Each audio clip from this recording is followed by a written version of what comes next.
In the heart of Tokyo, there is a boundary where technology and the afterlife collide. Most of us view an elevator as a simple tool, a steel box designed to move us from point A to point B. We step inside, we press a button, and we trust a series of cables and pulleys to keep us from a 1,000-foot drop. But in Japan, there is a much older belief, a belief that objects aren't just inanimate things. They call it tsukumogami. It is the ancient idea that once an object reaches its 100th year, or through a sudden violent moment of intense trauma, it can develop a soul, a consciousness, a memory of its own. In the district of Akihabara, where the towers are made of glass and the machines never sleep, people whisper about a death elevator. To the skeptic, it's a digital urban legend born on internet forums. But to those who remember the year 2006, it is a haunting born from a cold mechanical reality that changed Japanese safety laws forever. Today, we are peeling back the layers of Akihabara's most terrifying modern legend. We are looking at the cold mechanical failure that took a young life, the corporate greed that allowed it to happen, and the supernatural glitch that many residents believe was left in its wake. This is the story of the machine that didn't stop.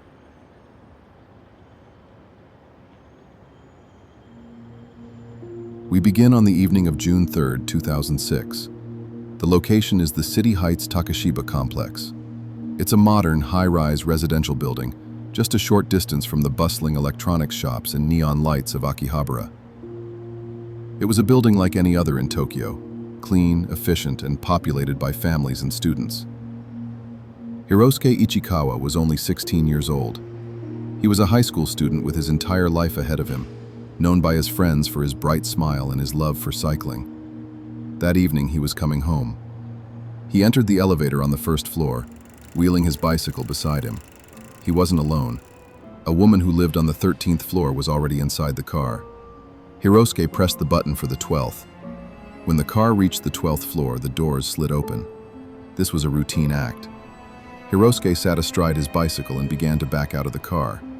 But at that exact microsecond, the laws of physics and the safety protocols of the building failed simultaneously. The elevator didn't stay still. While the doors were wide open, while Hirosuke was halfway out, the car suddenly lunged upward. It didn't just drift, it surged with the full power of its 30-kilowatt motor. Hirosuke had no time to react. He was caught between the rising floor of the elevator and the upper frame of the door. The woman still inside the car screamed and hammered the emergency button, but the weight of the elevator was unstoppable. Hirosuke was pinned. He was trapped in the gap between floors. For 40 agonizing minutes, emergency crews fought to free him using heavy hydraulic equipment. The silence in the hallway was broken only by the sound of grinding metal. By the time they extracted him, it was too late. The safe machine had become a cage, and then a weapon. The death of Hirosuke Ichikawa wasn't just a freak accident. It was the beginning of one of the largest corporate scandals in Japanese history. The elevator was manufactured by Schindler, a global giant in the industry. But as the police began their investigation, they discovered a Byzantine web of neglect that stretched from the manufacturer's headquarters to the building's maintenance office.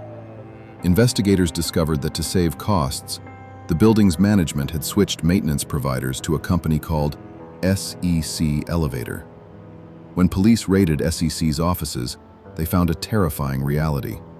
The workers were reportedly maintaining complex Schindler machines without the official manufacturer's manuals. They were learning on the fly with machines that carried thousands of lives every day. But Schindler wasn't innocent either. As the Ministry of Land, Infrastructure, and Transport began an emergency inspection of over 7,000 Schindler elevators across Japan, the numbers were staggering. They found 102 reported glitches in just 1 year. Elevators that moved with the doors open. Elevators that plummeted several floors before stopping. Elevators that trapped people for hours in the sweltering Tokyo heat. This wasn't just neglect. It was a design flaw that exploited a loophole in the law. At the time, Japanese standards only required a single brake system for upward movement. If the brake pads were worn, as they were in Hirosuke's elevator, There was nothing to stop the counterweight from pulling the car up. Because the counterweight is significantly heavier than an empty car, the elevator doesn't fall down when the brakes fail. It launches into the ceiling like a rocket. In a city like Tokyo, trauma doesn't just disappear. It settles into the concrete. It infects the wiring. Shortly after the 2006 incident, a new legend began to circulate on Japanese boards like 2Channel and early social media. People started talking about the phantom elevator of Akihabara. This is where the story shifts from the mechanical to the metaphysical. Akihabara is the electronics capital of the world. It is a place where millions of people go to lose themselves in virtual worlds. Many Japanese occultists believe that the electric town is a thin place, a location where the high concentration of electromagnetic energy and human obsession thins the veil between our world and the next. They began to tell stories of the elevator ritual. It was said that in certain buildings in the district, specifically those with a history of accidents, you could perform a sequence of floor presses to exit this reality. You must be alone. You must enter the lift and go to the 4th floor, then the 2nd, the 6th, the 2nd again, the 10th, and finally, the 5th. On the 5th floor, a woman will enter. She isn't a ghost of the tragedy, but a guardian. She might ask you where you're going. Do not answer. Do not look at her. If you acknowledge her, you are trapped in her world. If you succeed, the elevator will ignore your press for the 1st floor and begin to rise, up into a version of Akihabara where the neon lights are red and the streets are empty of the living. Why do these stories persist? Why does the legend of the death elevator resonate so much more than a standard ghost story? It comes back to the Tsukumogami. When a machine kills, the belief in Japan is that the object has tasted life. It is no longer just steel and wire. It has a yunyen, a deep, lingering grudge. To this day, staff in the tall, narrow buildings of Akihabara report ghost signals. Elevators stopping on the 4th floor when no one is there. Sensors tripping for no reason. There is a famous account from a night security guard who was monitoring the cameras at 3 a.m. He saw the doors open on the 4th floor. A bicycle, just like the one Hirosuke had, rolled out into the hallway. But there was no one pushing it. When he went to check the floor, the hallway was silent. The bicycle was gone. But on the floor of the elevator, there was a single greasy smudge, exactly where a bike tire would have rested. Some say the energy of that moment in 2006 created a loop in time, a mechanical memory that repeats every time a certain vibration hits the building's frame.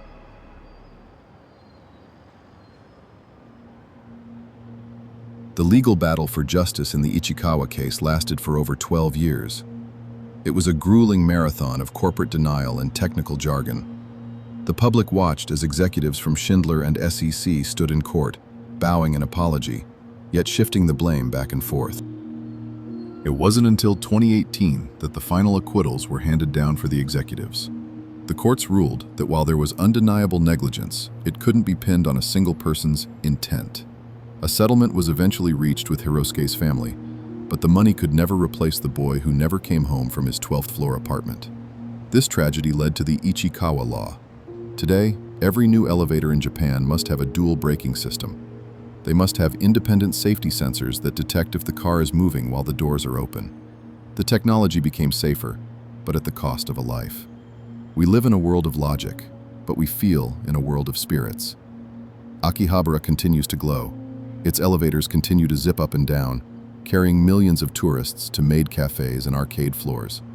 But the next time you step into a lift in Tokyo, and it stops on a floor you didn't ask for, or if you feel a sudden cold breeze when the doors open on the 4th floor, don't look at the reflection in the polished brass door.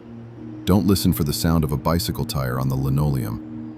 Just wait for your floor, and hope the machine decides to let you out.